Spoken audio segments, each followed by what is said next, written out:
सो अब आगे देखते हैं क्वेश्चन नंबर 11 लेवल 1 का हम लोग बना रहे थे। तो ये क्वेश्चन थोड़ा सा अच्छा है और काफ़ी लोगों ने इसको बनाया भी है, बहुत सारे ऐप्स पर, बहुत सारे चैनल्स पे ये क्वेश्चन बना हुआ है, लेकिन मैं इसको अलग अप्रोच से बनाने की कोशिश करूँगा। जिसे present age of A and B are in the ratio 7:4, which of the following can be the difference between their ages after 8 years. ठीक है, 4 ऑप्शन है, 5 years, 10 years, 15 years, all of this. तो ट्राई करना है तो try करो, नहीं तो मैं बनाने जा रहा हूँ। तो present age A of A upon B क्या हो जाएगा, 7/4, यही है ना। Present age of A and B का रेशियो कितना है, 7:4। ठीक है, तो क्या मैं बोल सकता हूँ, ये तो रेशियो है 7:4, तो मैं मान लेता हूँ कि प्रेजेंट एज कितना है, प्रेजेंट एज अगर ए का कितना है 7x है, तो प्रेजेंट एज ऑफ बी कितना हो जाएगा, 4x हो जाएगा। प्रेजेंट एज ऑफ बी कितना हो जाएगा, 4x हो जाएगा। और x यहाँ पर क्या है, x is a common factor, x is a common factor which got cancelled, which got cancelled. ये कॉमन फैक्टर है जो कैंसिल हो गया। अभी भी रेशियो 7:4 ही है। आप देखो यहाँ पर 7x/4x और x नॉन जीरो भी है, x is not equal to 0, तो x कैंसिल, तो अभी भी रेशियो 7:4 ही है, अभी भी रेशियो 7:4 ही है। और मैंने कोई नंबर से मल्टीप्लाई कर दिया ताकि मैं एक प्रेजेंट एज मुझे मिल जाए। तो अगर a का प्रेजेंट एज 7x है तो b का 4x होगा, और x नॉट इक्वल टू 0 है, तो अभी भी रेशियो 7:4 है, इसमें कोई बदलाव नहीं किया गया है। तो आफ्टर 8 ईयर्स a का एज कितना हो जाएगा, 7x+8 हो जाएगा। और आफ्टर 8 ईयर्स b का एज कितना हो जाएगा, 4x+8 हो जाएगा, यही होगा ना। तो अब दोनों का डिफरेंस पूछ रहा है, तो दोनों का डिफरेंस कितना हो जाएगा, दोनों का डिफरेंस अगर हम देखें तो difference of age of A and B after age 8 years कितना हो जाएगा, 7x+8 माइनस 4x+8। यहाँ से क्या मिल जाएगा, 7x+8 माइनस, अब माइनस के बाद ब्रैकेट जब भी ओपन होता है तो साइन चेंज हो जाता है, तो 4x+ है तो यहाँ माइनस, और +8 -8 कैंसिल, ये क्या आ जाएगा, 3x आ जाएगा। और 3x क्या है, कोई एक कॉमन फैक्टर है विच गॉट कैंसिल्ड, हमने एक माना। अब इस पर आते हैं कि ये कैसे आ रहा है, इसका मतलब क्या है जो मैंने लिखा है। तो 3x है। अब ये जो भी डिफरेंस आया वो 3 का मल्टीपल है, जो भी डिफरेंस आया it is a multiple of 3। इतना तो पक्का है कि जो भी डिफरेंस आएगा वो 3 से डिवाइड होगा। 3x है, 3x/3 x देगा, कुछ भी x आप कुछ भी यहाँ पर रख लो, x कुछ भी, x belongs to real number, तो x अगर आप कुछ भी रख लेते हो यहाँ पर और उसको 3 से मल्टीप्लाई करते हो तो हमेशा 3 का मल्टीपल आएगा। तो जो भी नंबर 3 के मल्टीपल में आएगा वो उसका डिफरेंस होगा। तो पहला ऑप्शन क्या था, 5 था, दूसरा ऑप्शन 10 था, तीसरा ऑप्शन 15 था, और चौथा नन ऑफ दिस था, सॉरी ऑल ऑफ दिस था। तो इसमें ऑफ कोर्स दिख रहा है कि एक 15 ही है जो 3 का मल्टीपल है, 3 का मल्टीपल है, एक 15 ही है जो क्या है, 3 का मल्टीपल है, क्योंकि 3 5 जा 15, तो 3x = 15, ये डिफरेंस था। The difference of the age of A and B after 8 years, तो 3x = 15 तो x = 5। ये चीज़ आपको समझना होगा कि एक हमें 3 का मल्टीपल का एक नंबर चाहिए और वही उसका डिफरेंस होगा। अच्छा 5 क्यों नहीं हुआ, क्योंकि 3 का मल्टीपल नहीं है। 3x = 5 तो x = 5/3 आ जाएगा, ये मल्टीपल नहीं है। कोई इंटीजर आना चाहिए, नंबर में क्या आना चाहिए, इंटीजर। तो x 5 हो गया, हालांकि इसे मतलब नहीं है कि x 5 आया, ये बस इतना था कि मल्टीपल होना चाहिए। तो इस तरह से आंसर 15 होगा। हालांकि ऑप्शन में अगर 21 होता या 24 होता या और भी कोई 3 का मल्टीपल होता तो वो भी आंसर होता। मैंने क्या कहा, आंसर में ऑप्शन में अगर कोई भी 3 का मल्टीपल होता, वो 6 होता, 9 होता, 21, 24, 30, 33, 36 कुछ भी होता तो वो भी हमारा आंसर होता। अच्छा ये सब ऐसे कैसे हो जा रहा है, इसको समझने के लिए हम एक एग्जाम्पल लेते हैं।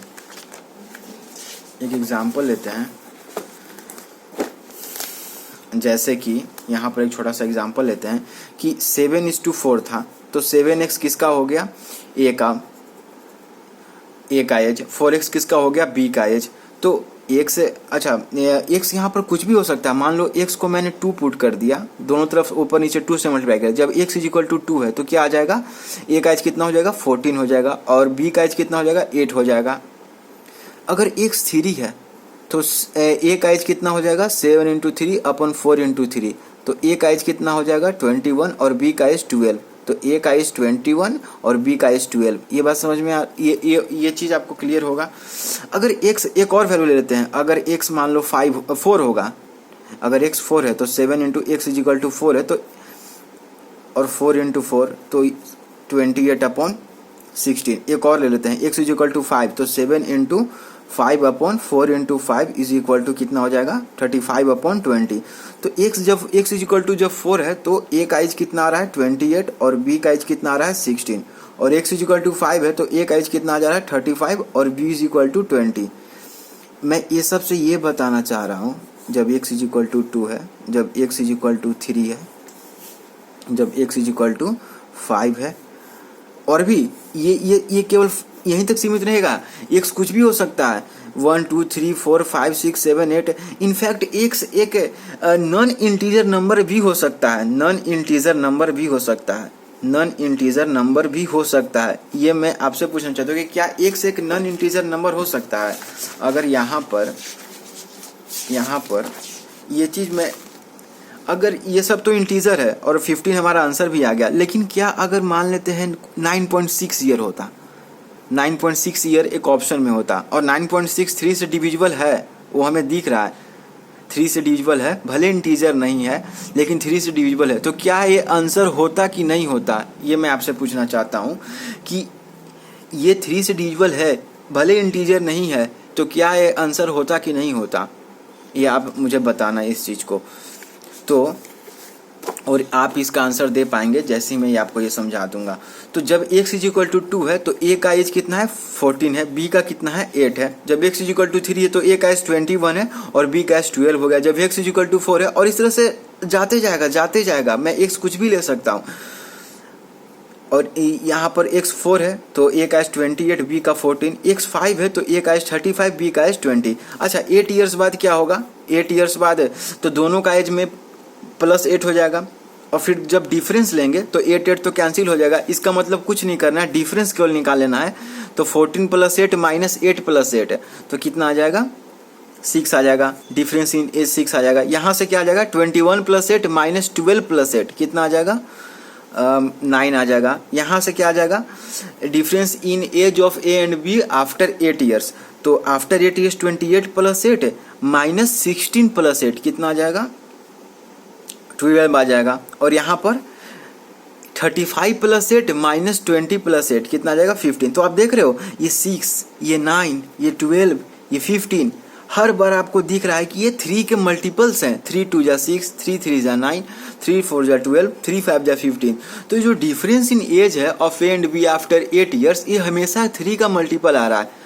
अगर मैं x को कोई इंटीजर ना लेके मैं कोई फ्रैक्शनल ले लेता हूँ, जैसे x को मैं 1.5 ले लेता हूँ, तो क्या हो जाएगा 7 × 1.5 अपॉन 4 × 1.5, यहाँ से क्या आ जाएगा 10.5 प्लस 5 के 20, 4 2 6, तो a का एज कितना हो जाएगा 10.5 ईयर्स और b का एज कितना हो जाएगा 6.0। तो अब difference of age after 8 years कितना हो जाएगा 10.5 + 8 - 6 + 8 यानी कितना हो जाएगा 4.5 ईयर्स। और 4.5 ईयर्स भी 3 से डिविजिबल है, डिविजिबल है ये 3 से। तो क्या अगर ऑप्शन में 4.5 होता तो हमारा आंसर ये नहीं होता, मैं आपसे पूछना चाहता हूँ। अब कमेंट सेक्शन में जरूर लिखना कि क्या ऐसा नहीं हो सकता है, क्योंकि बहुत बार जब भी इस तरह के क्वेश्चन को बनाया गया है तो मैंने ये देखा है कि हमेशा इंटीजर की बात करते हैं कि जैसे ही कोई इंटीजर आया 3x = 15 है तो x = 3 है, एक इंटीजर आ गया इसलिए 15 हमारा आंसर हो गया।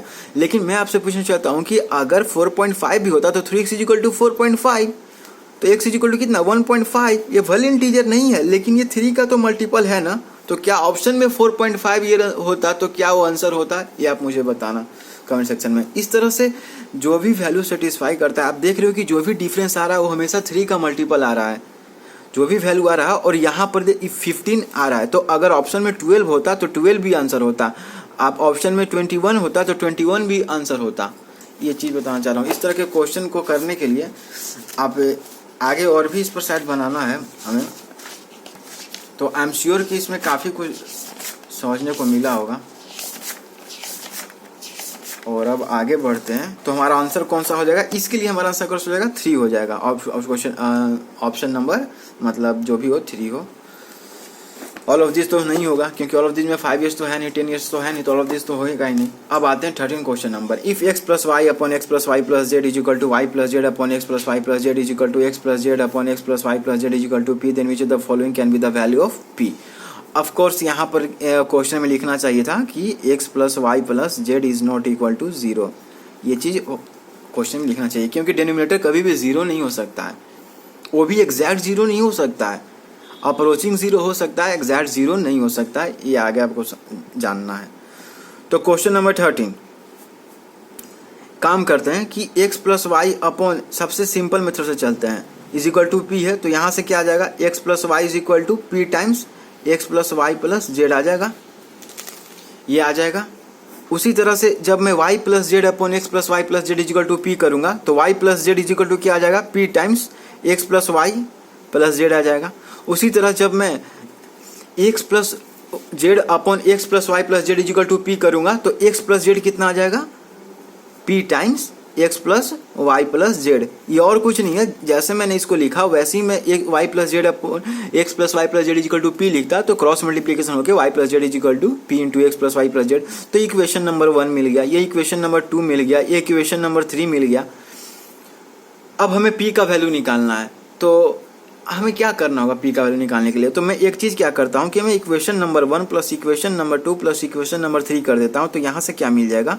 x प्लस वाई, तीनों को जोड़ने पर, तीनों इक्वेशन को जोड़ने पर LHS में हमें क्या मिलेगा? x plus Y plus z plus x plus Z is equal to, और RHS में क्या मिलेगा?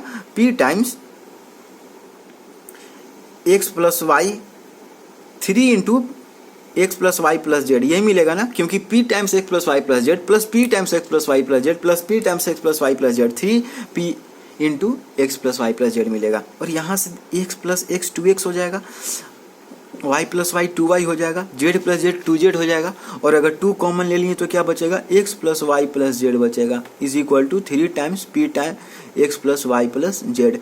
और सिंस यहाँ पर बगल में लिखना, सिंस x प्लस, हालांकि क्वेश्चन में नहीं दिया है, since x plus Y plus Z is not equal to 0, कभी भी हम इस तरह से कैंसिल नहीं कर सकते हैं। अगर जब तक हमें ये पक्का ना हो जाए कि जिसको हम कैंसिल कर रहे हैं वो 0 नहीं है, तभी हम कैंसिल कर सकते हैं। अगर हमें नहीं पता है कि ये 0 भी हो सकता है तब हम कैंसिल नहीं कर सकते हैं। लेकिन मैंने शुरू में आपको कहा कि क्वेश्चन में दिया रहना चाहिए था और ये होगा तभी ये क्वेश्चन एग्जिस्ट करेगा।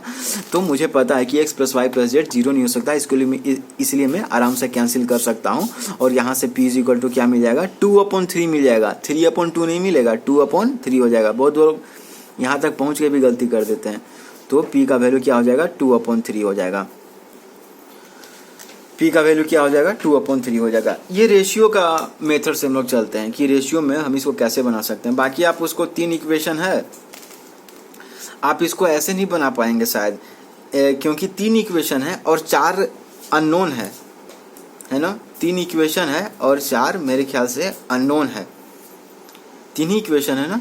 और अगर आप इसको लीनियर इक्वेशन से बनाने की कोशिश करोगे, मेथड 2 से, मान लो मेथड 2 से कोई बनाने की कोशिश करता है तो x भी हमें नहीं पता है, y भी नहीं पता है, z भी नहीं पता है और p भी नहीं पता है, तो कम से कम हमें 4 इक्वेशन चाहिए तब जाके वैल्यू निकल सकता है। लेकिन यहाँ तो 3 ही इक्वेशन है, 1 2 3, तो इसीलिए इस मेथड से बनाना ज़्यादा आसान है। अगर आपको कोई और मेथड लगता है कि बन सकता है, कुछ किसी और मेथड से भी बन सकता है, जैसे कि APGP से शायद अगर कुछ बन सकता है, या फिर पोलिनोमियल्स के कुछ आइडेंटिटीज़ का यूज़ करके कुछ बनाया जा सकता है, या फिर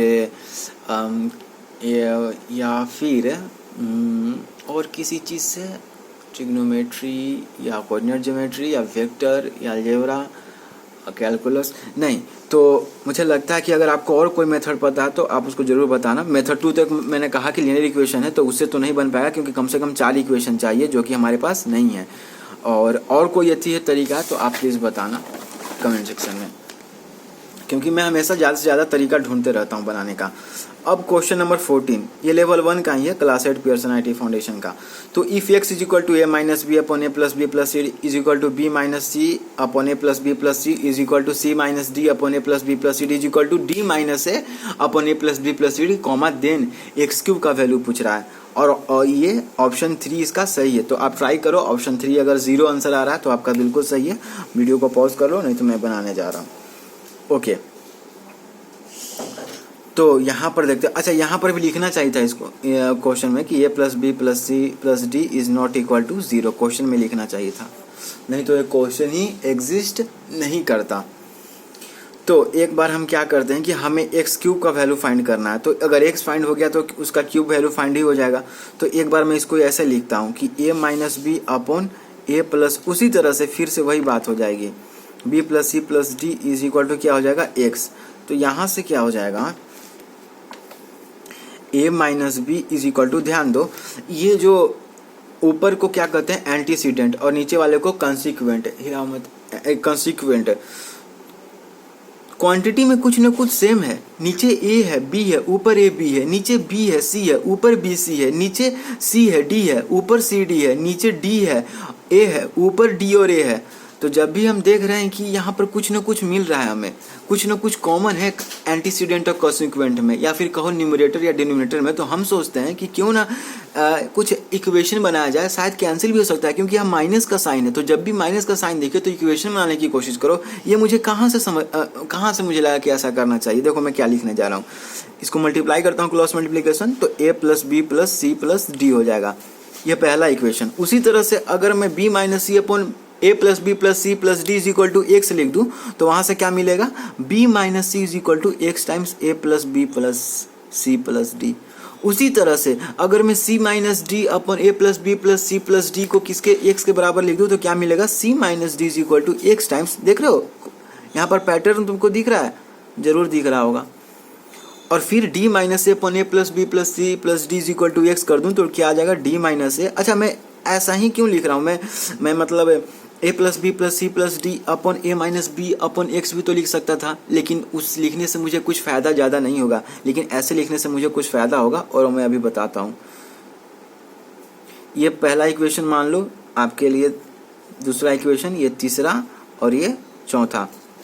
अगर मैं सबको जोड़ दूँ यहीं पर ये क्वेश्चन टूट जाएगा। अगर मैं सबको जोड़ दूँ तो क्या मिलेगा, LHS में a minus B plus B minus C plus C minus D plus D minus A is equal to, और 4 times X into A plus B plus C D, X into A plus B plus C D, X into A plus B plus C D, X into, तो क्या हो जाएगा 4 times X into A plus B plus C plus D. I am sure यहाँ तक कोई दिक्कत नहीं होगा समझने में। अब ध्यान दो, plus A minus B plus B minus C plus C cancel, minus D plus D cancel, तो इधर क्या बचा 0 is equal to 4x times A plus B plus C plus D.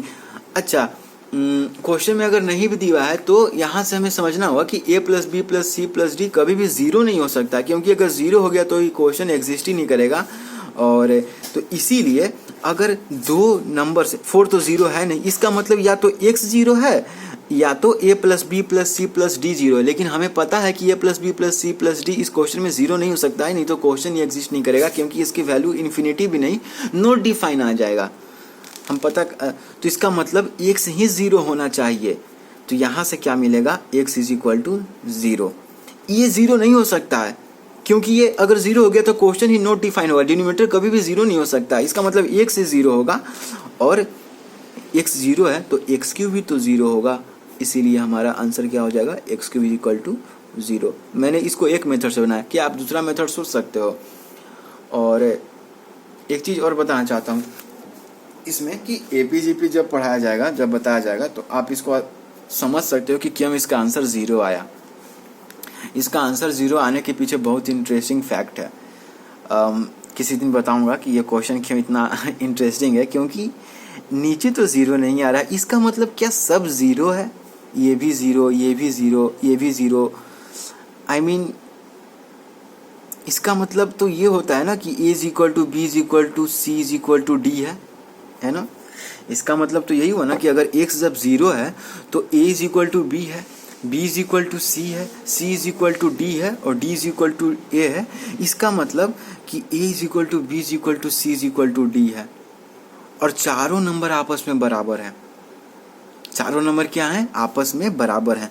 तो यहाँ से एक चीज़ और जानने को मिला हमें कि x अगर 0 है तो a is equal to B is equal to C is equal to D है, यानी कि चारों नंबर और कुछ अलग नहीं थे बल्कि आपस में बराबर थे। हाँ, ये नहीं कह पाएंगे कि क्या है चारों नेगेटिव है या चारों पॉजिटिव है। हो सकता है चारों नेगेटिव हो या हो सकता है चारों पॉजिटिव भी हो। तो हमारा आंसर कौन जाएगा? ऑप्शन 3। आगे बढ़ते हैं। If the ratio of the ages in years of A and B 5 years ago was 5:7, then which of the following can be the sum of their ages 5 years from now?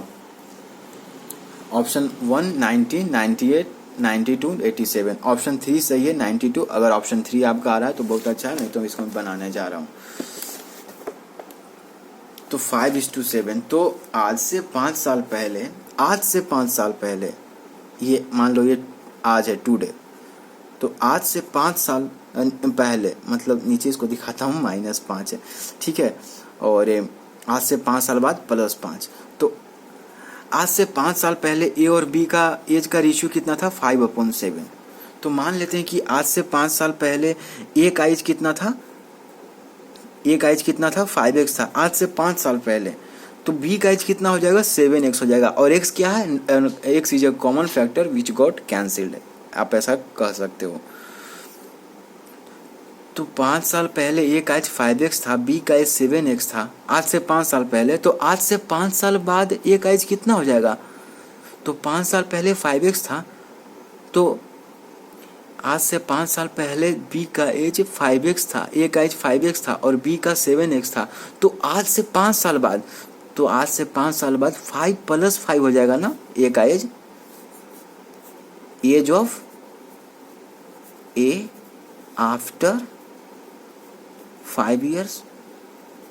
क्यों 5 और add किया? क्योंकि ये 5 साल पीछे का as है। ये जो 5x जो एज है ये 5 साल पीछे का है। तो आज से 5 साल बाद पूछ रहा है, यानी कि +5 + 5, और b का एज कितना हो जाएगा? 7x + 5 + 5 हो जाएगा आज से 5 साल बाद। तो यानी कि a का एज कितना हो जाएगा? 5x + 10 ईयर्स और b का कितना हो जाएगा? 7x + 10। यही हो जाएगा, मेरे ख्याल से यही होगा। तो क्या पूछ रहा है कि find then which of the following can be the sum of their ages from now, then which of the following. और ध्यान देना, दोनों का एज का सम पूछ रहा है, डिफरेंस नहीं पूछ रहा है कि आप 7x + 10 - 5x + 10 कर दोगे और 2x ऐसा करके इक्वेट कर दो, नहीं। तो sum of the ages of A and B after 5 years, ये थोड़ा सा अच्छा क्वेश्चन है, इज इक्वल टू क्या हो जाएगा? 5x + 10, ये ए का एज हो गया और सम कर रहा है तो प्लस 7x + 10। यहाँ से क्या आ जाएगा? 12x + 10 12x + 20, क्योंकि 10 + 10 20 होता है। और यहाँ से अगर थोड़ा बढ़ा दो तो यहाँ से 4 कॉमन ले लोगे तो क्या बचेगा? 3x + 5 बचेगा। यही होगा ना, क्योंकि 5 4 जा 20 और 3 4 जा 12। ये बहुत पावरफुल टेक्निक है। जब भी इस तरह का एक्सप्रेशन मिले, ये क्या है? एक अलजेब्रिक एक्सप्रेशन है ना, क्योंकि अलजेब्रिक एक्सप्रेशन क्या होता था कि जब कांस्टेंट और वेरिएबल आपस में प्लस माइनस या मल्टीप्लाई या डिवाइड से जुड़े होते थे, ऐसे एक्सप्रेशन को हम लोग द सम ऑफ द ऐसा बोलते थे ना कि, तो पॉलिनोमियल्स में हम लोग, तो ये एक एक्सप्रेशन है। तो हमने इसे इस तरह से लिख दिया कि ये क्या है? Sum of the age of A and B after 5 years। Question को फिर से पढ़ना। 5 years ago, ये 5 years ago की बात है। 5 years ago इनका एज ये था 5x 7x, तो 5 years बाद इनका एज कितना हो जाएगा? 5x + 5 + 5, और दोनों का सम क्या हो जाएगा? इतना आ जाएगा। तो अब आप बताओ, ऑप्शन के अनुसार आपको चलना होगा। मैंने फिर से वही कहा, 90 था, 92 था, 98 था और एक ऑप्शन कितना था? 87 था।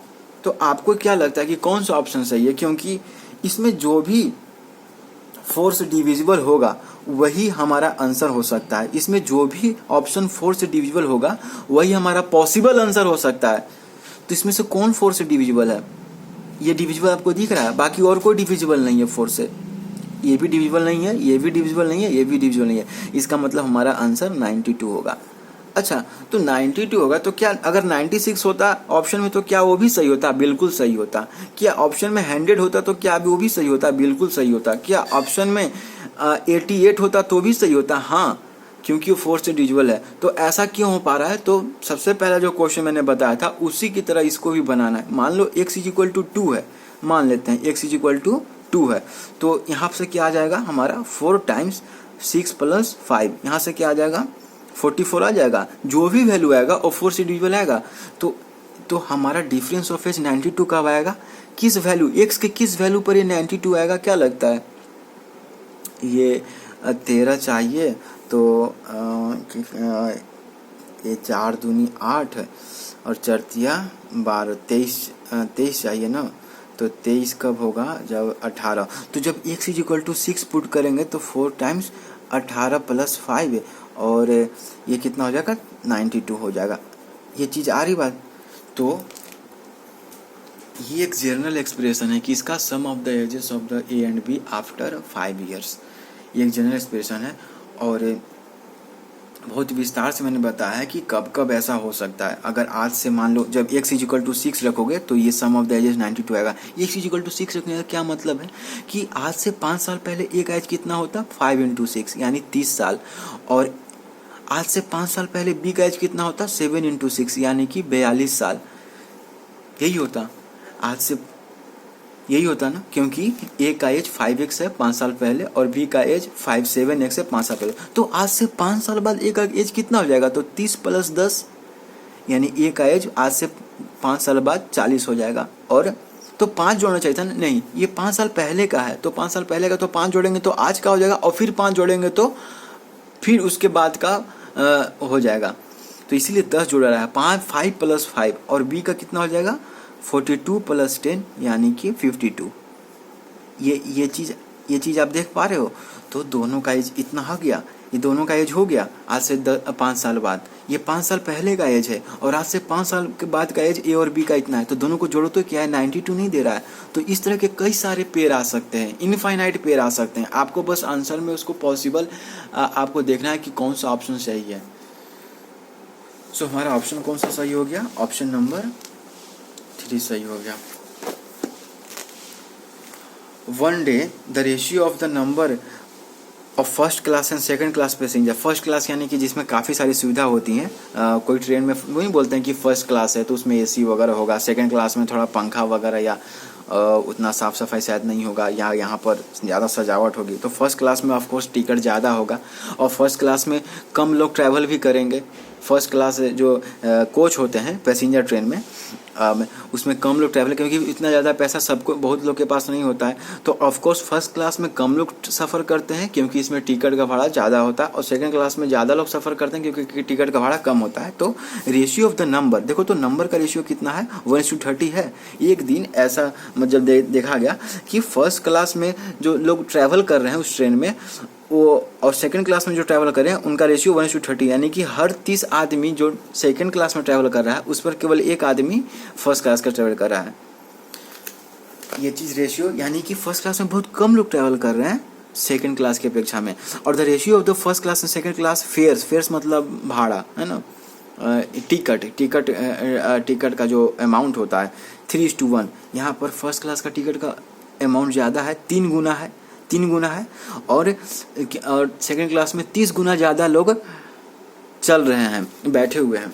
तो द टोटल अमाउंट उस दिन, टोटल अमाउंट का कलेक्शन उस दिन जो ट्रेन को टोटल अमाउंट मिला वो कितना था? 66,000 था। Find the amount collected from the first class. तो फर्स्ट क्लास पैसेंजर से कितना अमाउंट कलेक्ट हुआ होगा? तो बहुत सिंपल क्वेश्चन है। पीपल ट्रैवल कर रहे हैं फर्स्ट क्लास से 1:30 की रेशियो में, यानी कि 30 गुना ज़्यादा लोग सेकंड क्लास में ट्रैवल कर रहे हैं। तो हम मानते हैं कि x people are traveling in first class coach. और इसका मतलब 30x people are traveling in second class coach. ये हो जाएगा ना, क्योंकि 1:30 का रेशियो और x क्या है? यहाँ एक कॉमन फैक्टर है विच गॉट कैंसिल आउट। और फिर उसके बाद क्या है? भाड़ा। जो भी यात्रा का जो टिकट है उसका जो अमाउंट है वो 3:1 का है। यानी कि अगर मैं मान लेता हूँ कि अगर थी सेकंड क्लास में amount of ticket, the price of ticket in second class is equal to Y rupee, तो price of ticket in first class is equal to 3y। Of course पहले क्लास में जो भाड़ा वो ज़्यादा होगा, तो 3y रुपी किसका अति होगा, टिकट का प्राइस होगा फर्स्ट क्लास के लिए, और सेकंड क्लास के लिए वाई रुपी का। और उस दिन टोटल भाड़ा का कलेक्शन कितना था, 66,000 रुपया। तो एक्स पीपल फर्स्ट क्लास में ट्रेवल कर रहे हैं, तो उन्होंने और हर एक ने 3y रुपीज़ दिया है।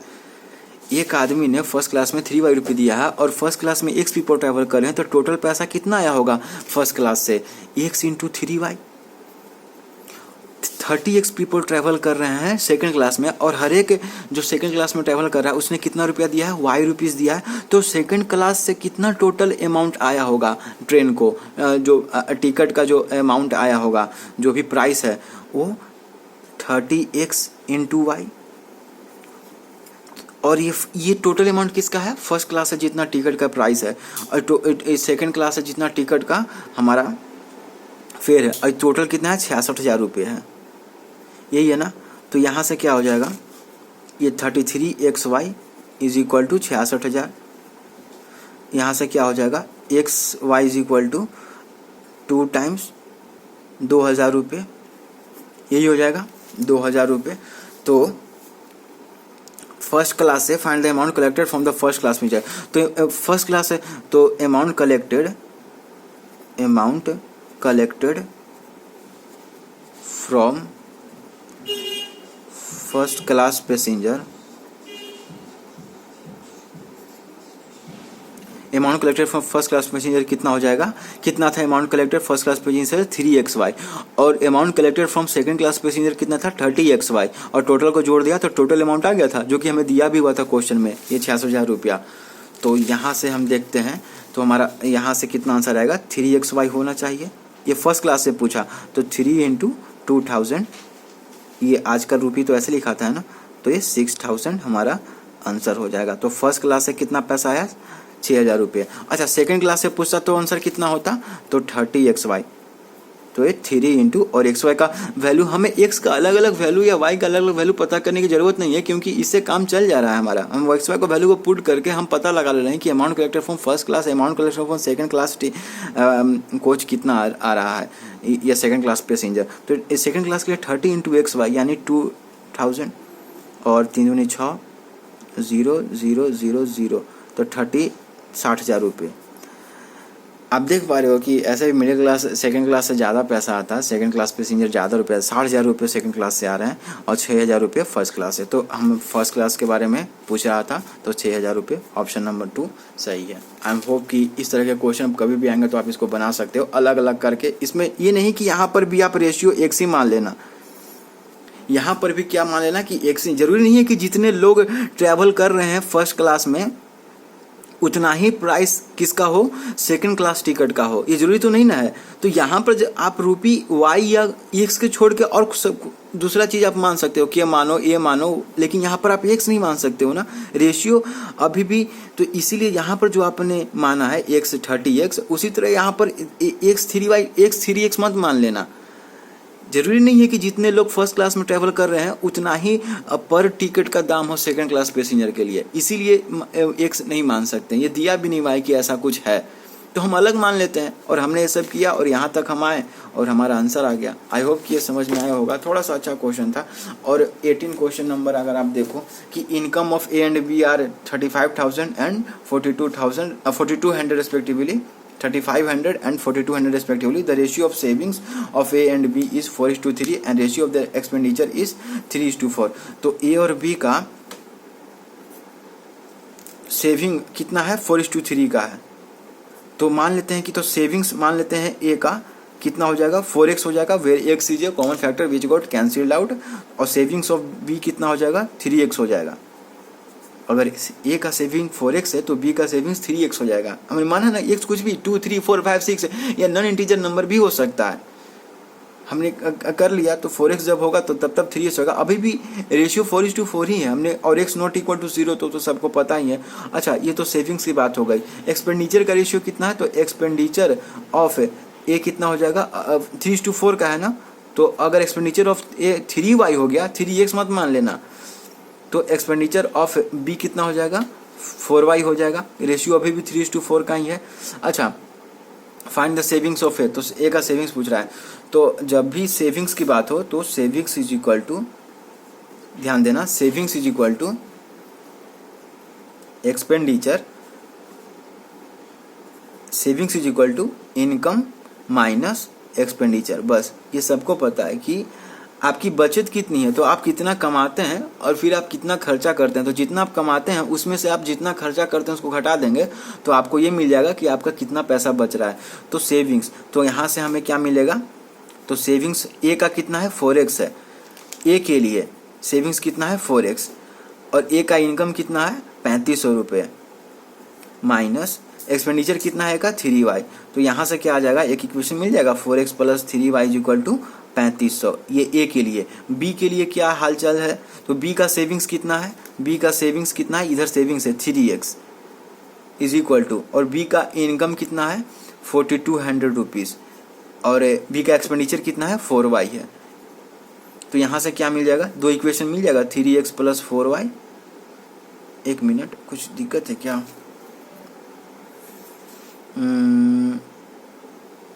हाँ सही है, 3x plus 4y is equal to 4200। आपको लगेगा कि अरे 4x प्लस 3y, यहाँ पर भी 4x प्लस 3y आ गया। नहीं नहीं नहीं, यहाँ 4x प्लस 3y है, यहाँ 3x प्लस 4y है। अब दो इक्वेशन मिल गया, equation number 1, equation number 2, x y निकालना है, क्या आप इसको निकाल सकते हैं।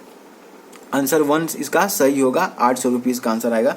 तो इसको निकालने के लिए आप क्या करना कि इसको आप 4×12, 4×12, 3 से मल्टीप्लाई कर देना दोनों तरफ और इक्वेशन को सॉल्व कर लेना। तो वहाँ से आपको सेविंग्स ऑफ ए चाहिए, तो सेविंग्स ऑफ ए 800 आ रहा है और ए का सेविंग्स 400 है। तो x इज इक्वल टू यहाँ से 200 आ जाएगा। आप सॉल्व करना, x इज इक्वल टू 200 आ जाएगा। यहाँ से सॉल्व करोगे तो इक्वेशन 2 अननोन है, और यहीं से और ए का सेविंग्स कितना है 4x है, तो यहाँ से 800 रुपये सेविंग्स आ जाएगा। किसका, ए का सेविंग्स पूछ रहा था। हो सकता है बी का सेविंग्स पूछता, ऐसा भी हो सकता है, या फिर ये पूछ सकता था कि ए का एक्सपेंडिचर कितना है, या ये भी पूछ सकता था कि बी का एक्सपेंडिचर कितना है। तो चार चीज़ें पूछ सकता था वो ज़्यादा से ज़्यादा, कि ये दोनों का एक्सपेंडिचर पूछ सकता था, दोनों का सेविंग्स पूछ सकता था। तो ये दोनों इक्वेशन को आप सॉल्व करोगे, इसको 3 से मल्टीप्लाई कर दो, इसको भी 3 से मल्टीप्लाई कर सकते हो, तो एक कैंसिल आउट हो जाएगा, 4×12, या फिर आप किसी एक का वैल्यू उसमें पुट कर दोगे। लीनियर इक्वेशन तो पढ़ा ही होगा, वहाँ से करोगे तो x इज इक्वल टू 200 आ जाएगा। तो यहाँ तक हमने बनाया इसको, और हम सोच रहे हैं इसको आगे अभी पूरा बना ही देते हैं। तो 20 question number, if P ratio Q ratio R is equal to 2:3:4 and P square plus Q square equal to 11,600, then find P plus Q minus R। तो इसका मतलब यहाँ से हम मैं लिख सकता हूँ कि P इज इक्वल टू अगर 2x है तो Q is equal to 3x हो जाएगा, और R is equal to 4x हो जाएगा, और x क्या है, एक common factor which got cancelled out. आप ऐसा लिख सकते हो। तो P square plus Q square plus R square कितना है, 11,006 है। तो P स्क्वायर कितना हो जाएगा गाइस, 4x स्क्वायर हो जाएगा। Q स्क्वायर कितना हो जाएगा, 9x स्क्वायर हो जाएगा। अब R स्क्वायर कितना हो जाएगा, 16x स्क्वायर हो जाएगा। तो यहाँ से क्या हो जाएगा, 9 4 13 और 16 6 3 9, 29x square is equal to 29x square is equal to, यहाँ से क्या आ जाएगा, 29x square is equal to 11,600।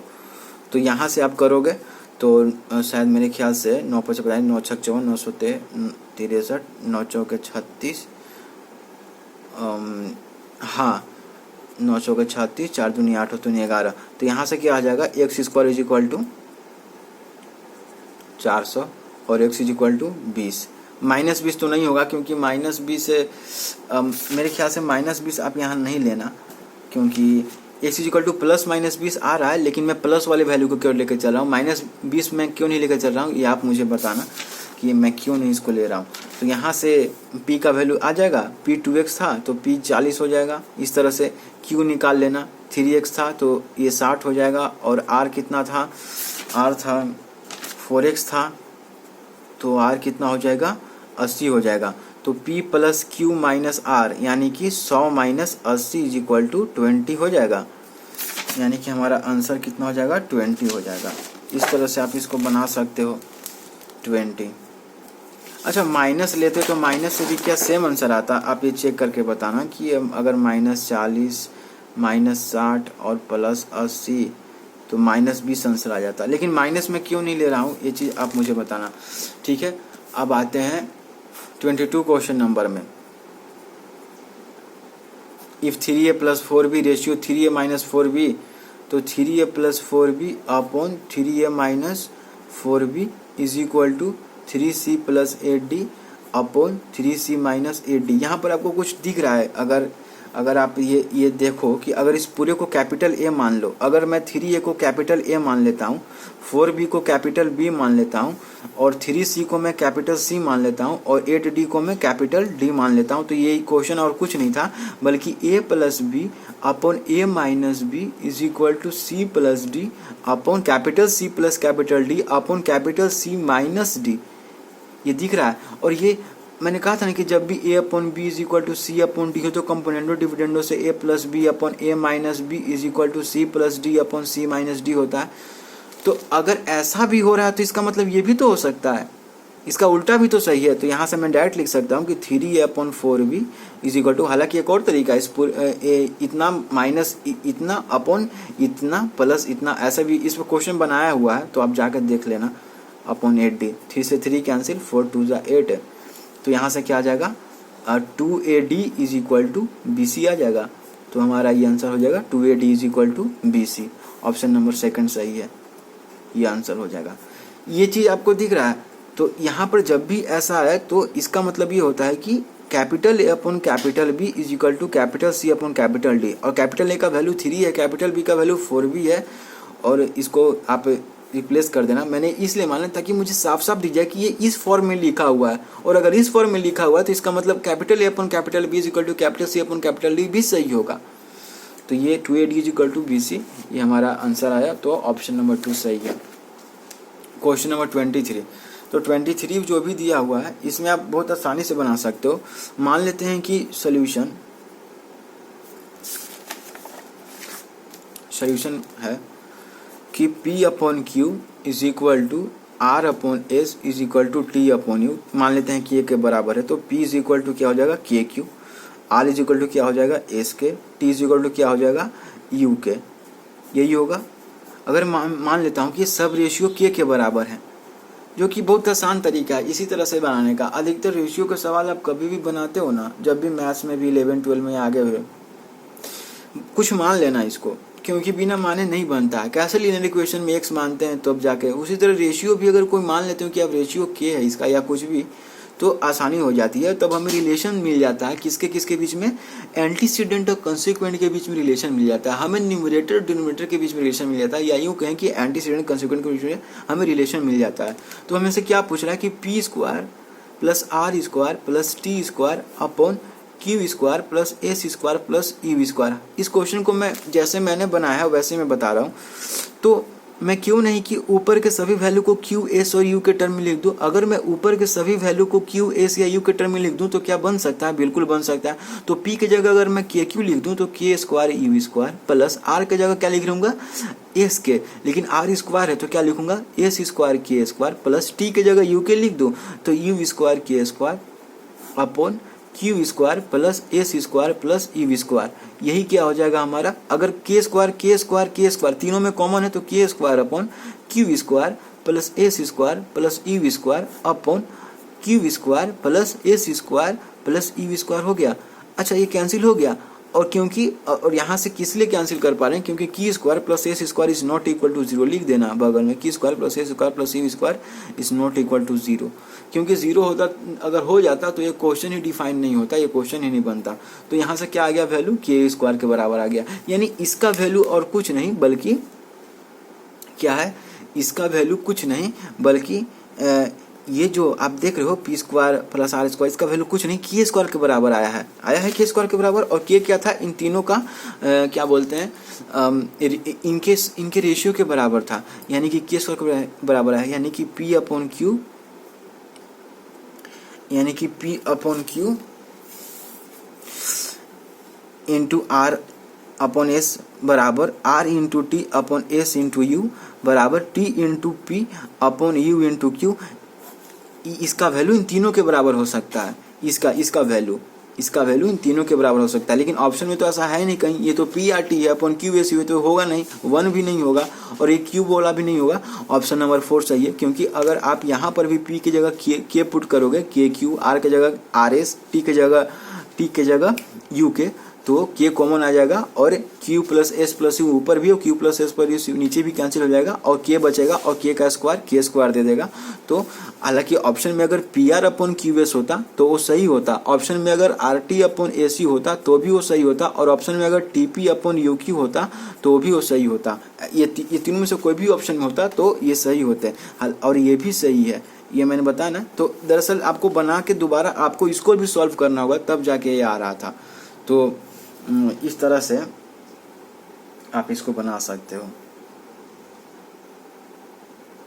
हालांकि एक तरीका और था कि मैंने बताया भी था एक बार कि अगर a by B is equal to C by D is equal to, अगर a बाई बी याद है, a by B is equal to C by D is equal to E by F है, तो L A plus minus M C plus minus N E upon L B plus minus M D plus minus N F बराबर भी किसके बराबर होता है, इसी के बराबर होता है, ए अपॉन बी के बराबर होता है, सी अपॉन डी के बराबर होता है, ई अपॉन एफ के बराबर होता है, जहाँ L M N and R 3 non zero real numbers. तो आप ध्यान से देखो कि अगर P upon Q is equal to R upon S is equal to T upon U है, तो अगर मैं एल का वैल्यू 1 ले लूँ, एम का वैल्यू भी 1 ले लूँ और एन का वैल्यू भी 1 ले लूँ, ऑफकोर्स ये 1 तो एक नॉन जीरो रियल नंबर है ही, तो क्या हमें मिल जाएगा L A plus M plus minus M C plus minus N E की जगह क्या मिलेगा, P plus R plus T upon Q plus S plus U.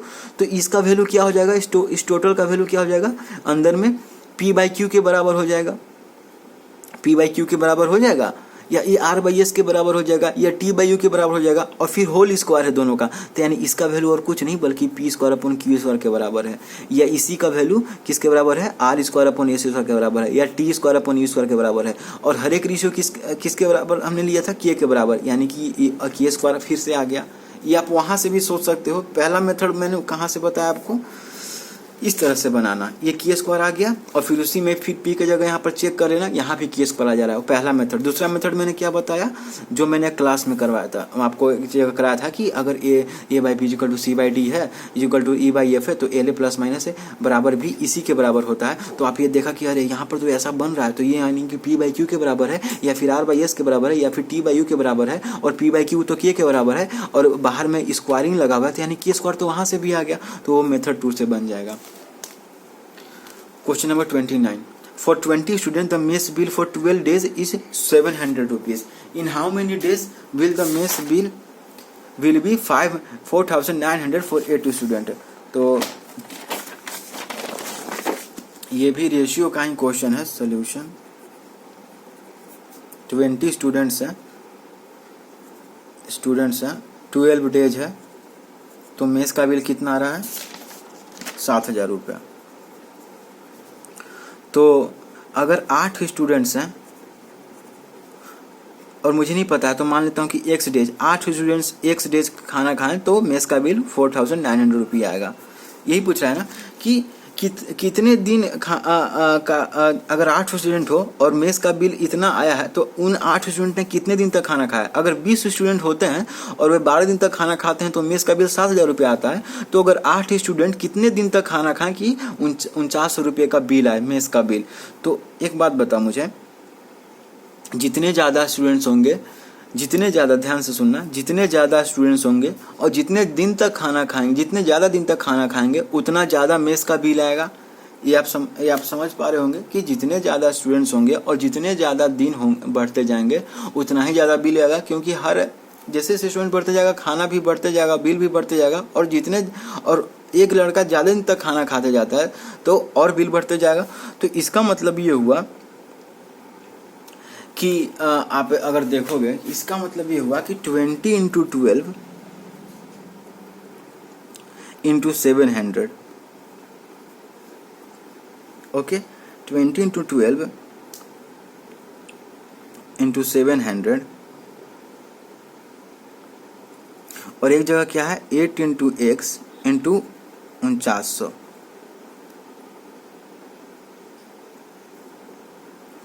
तो यहाँ पर हम क्या करेंगे कि स्टूडेंट प्रोपोर्शनल रुपी है और days proportional,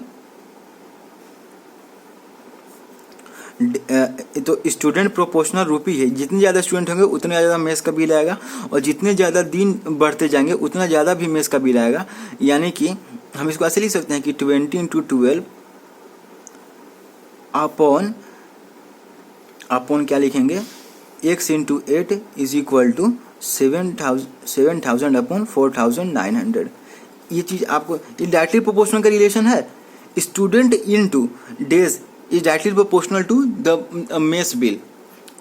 days in student into days is directly proportional to the mess bill, directly proportional है यहाँ पर। इसी को upon 7,000 is equal to x into 8 upon 4,900।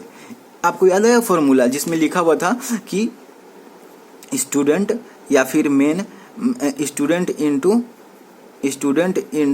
यहीं से वो फार्मूला आपको दिख रहा होगा, स्टूडेंट इंटू डेज अपॉन रुपी या फिर जो भी मेस का बिल इज इक्वल टू, तो यहीं से आता है S1D1 upon R1 is equal to S2D2 upon R2, या फिर यहीं से आपको एक चीज़ आता है कि M1D1 upon R1 is equal to M2D2, तो यहीं से ये दिख रहा है। तो मैंने कैसे लिखा, क्योंकि डायरेक्टली प्रोपोर्शनल है, स्टूडेंट और डेज जितने ज़्यादा होंगे उतने ज़्यादा मेस की बिल आएंगे, तो डायरेक्टली प्रोपोर्शनल दिख रहा है। तो यहीं से आप कैंसिल कर दो, और 7 7 49 और 7 दाहिए और 10 दूनी 20 और 2 चौके 8 और 4 तिया 12, तो x is equal to 7 into 3 यानी 21 डेज। तो इसका मतलब 8 स्टूडेंट का 4900 मेस बिल तब आएगा जब ये 8 स्टूडेंट 21 दिन तक खाना खाएंगे। तो 21 डेज हमारा आंसर हो गया। हमारा क्या हो गया, 21 डेज हमारा आंसर हो गया। एक ये भी सॉल्यूशन 33 बना लेता हूँ। ये चीज़ आपको समझना होगा कि इस तरह के क्वेश्चन बहुत सारे कराए गए हैं। बस दिक्कत ये था कि पहले था कि इतने लोग हैं, इतने काम को इतने दिन में कर रहे हैं, तो अब कितने लोग इसी काम को इतने दिन में करेंगे। तो हम वहाँ पर इन्वर्सली प्रोपोर्शनल का रेशियो था कि अगर जितने ज़्यादा लोग होंगे उतना कम समय लगेगा उस काम को करने में, जितने ज़्यादा लोग होंगे उतना कम समय लगेगा उस काम को करने में, जितने कम लोग होंगे उतना ज़्यादा दिन लगेगा काम करने में। तो इन्वर्सली प्रोपोर्शनल का साइन था यहाँ पर इनटू मैंने क्यों काट दिया, क्योंकि यहाँ पर इन्वर्सली प्रोपोर्शनल नहीं हो पा रहा था। इनटू का यहाँ पर कोई मतलब नहीं है। यहाँ पर आप इस तरह से डायरेक्टली प्रोपोर्शनल लिख सकते थे। ये जो चीज़ है यहाँ पर डायरेक्टली प्रोपोर्शनल लिख सकते थे। तो 20 into 12 is equal to 7000 into C लिखते थे, कोई कांस्टेंट लिख सकते थे। और 8 into x is equal to क्या लिख सकते थे, 4900 इंटू सी लिख सकते थे। तो ये इक्वेशन नंबर 1 हो जाता, इक्वेशन नंबर 2 हो जाता, और equation number 1 upon equation number 2 करते तो सी से सी तो कैंसिल हो जाता और हमारा ये चीज़ वही आ जाता, और यहाँ से मैं एक्स का वैल्यू रख लेता। क्या आपको ये बात, ये 20 into 12 is equal to 7000 into C कर देते हैं, क्योंकि डायरेक्टली प्रोपोर्शनल। ऐसा क्वेश्चन बहुत कराया गया, आप जाकर देख सकते हो। इसमें ये प्रोपोर्शन वेरिएशन में ही कराया गया है। रेशियो टॉपिक था, प्रोपोर्शन था, वेरिएशन था। वेरिएशन में डायरेक्ट वेरिएशन, इनडायरेक्ट वेरिएशन और एक मिक्स वेरिएशन था। तो मिक्स वेरिएशन का ये क्वेश्चन किसका है, मिक्स्ड वेरिएशन का क्वेश्चन है। आप जाके इसको देख सकते हो, ये क्वेश्चन मिक्स्ड वेरिएशन का है, मिक्स्ड वेरिएशन का। 33 क्वेश्चन नंबर क्या है, if x upon 15 is equal to y upon 6 then find the value of x plus Y upon x minus Y. तो क्यों नहीं इसको ऐसे लिख सकते हैं कि x upon Y is equal to क्या हो जाएगा, 15 अपॉन 6। अच्छा ये क्या लोवेस्ट इसमें है? क्या ये जो रेशियो है ये लोवेस्ट फॉर्म में है? नहीं ना। और इन दो तो लोवेस्ट फॉर्म में करने के लिए क्या करते हैं कि एंटीसीडेंट और कॉन्सिक्वेंट को उन दोनों के एलसीएफ से डिवाइड कर देते हैं। तो इन दोनों का एलसीएफ 3 हो जाएगा। तो 3 5 जा 15, 3 2 जा 6 है। तो यहाँ से x अपॉन वाई कितना आ जाएगा? 5/2 आ जाएगा। लेकिन हमसे value x plus Y upon X minus Y का पूछ रहा है। तो आपको पता है ना कि बाई अप्लाइंग, बगल में लिख देना कि by applying componendo and dividendo x plus Y upon X minus Y is equal to 5+2 upon 5-2। तो यहाँ से क्या आ जाएगा? यहाँ से क्या आ जाएगा? x प्लस वाई, जगह की कमी थोड़ा सा है, upon X minus Y is equal to 5+2 7 upon 5-2 3 हो जाएगा। तो ये हमारा आसानी से, इसलिए कंपोनेंडो डिविडेंडो थोड़ा याद करना जरूरी होता है, क्योंकि कंपोनेंडो डिविडेंडो क्या होता है? a by B is equal to C by D है, तो a plus B upon a minus B is equal to C plus D upon C minus D. तो ये 5 क्या था हमारा? c था। d 2 क्या था हमारा? d था। तो c प्लस डी लिखा मैंने। ये क्या लिखा? c plus D upon C minus D. तो यहाँ से क्या आ गया? ये चीज़ आ गया हमारा x plus Y upon X minus Y is equal to 7/3। तो कंपोनेंडो डिविडेंडो याद रखना बहुत जरूरी है। जब मैंने प्रोपोर्शन बताया था तो उसको भी बताया था मैंने। तो आई होप कि ये समझ में आया होगा। ये 21 कैसे आया आप यहाँ से देख सकते हो। इसको ज़्यादा अगर थ्योरी आप देखोगे अपने बुक का तो वहाँ से ज़्यादा समझ में आएगा। और यहाँ पर -20 मैंने क्यों लिया ये चीज़ मुझे बताना। हालांकि मैं भी देखूंगा कि -20 मैंने क्यों नहीं लिया। बाकी ये भी कंपोनेंडो डिविडेंडो से बन गया। और मुझे लगता है कि बहुत सारे क्वेश्चंस करा दिए गए, क्यों 0 आ रहा है या क्यों कैसे और चीज़ों को करना है। तो आई होप ये समझ में आया होगा। लेवल 1 में भी काफ़ी अच्छे क्वेश्चंस थे। फिर ऐसे टाइप भी करा दिया गया है, शॉर्ट आंसर टाइप करा दिया गया है, वेरी शॉर्ट आंसर टाइप करा दिया गया है। जैसा कि टेस्ट कंसेप्ट में था 2 तरह के question, very short answer type question और शॉर्ट आंसर टाइप क्वेश्चन। तो काफ़ी कुछ चीज़ क्लियर हो गया। और बाकी जो लेवल 2 और लेवल 3 में जो भी क्वेश्चन बचे हैं उनको कराया जाएगा। लेकिन अभी काइनेमेटिक्स किया जाएगा आगे कंटिन्यू क्लास 9 का। उसके बाद इसी में अगर क्लास 8 है तो इक्वेशन एंड इक्वेशन स्टार्ट किया जाएगा। और लेवल 2 और लेवल 3 भी कराया जाएगा, लेकिन थोड़ा समय बाद। सो आई होप कि बहुत सारे क्वेश्चन कराए गए हैं और आई होप कि काफ़ी कुछ समझ में भी आया होगा। यहाँ पर बगल में लिख देना by applying componendo and dividendo, componendo and dividendo. So I hope ये सेशन अच्छा लगा। So thank you guys for watching this. Have a great day.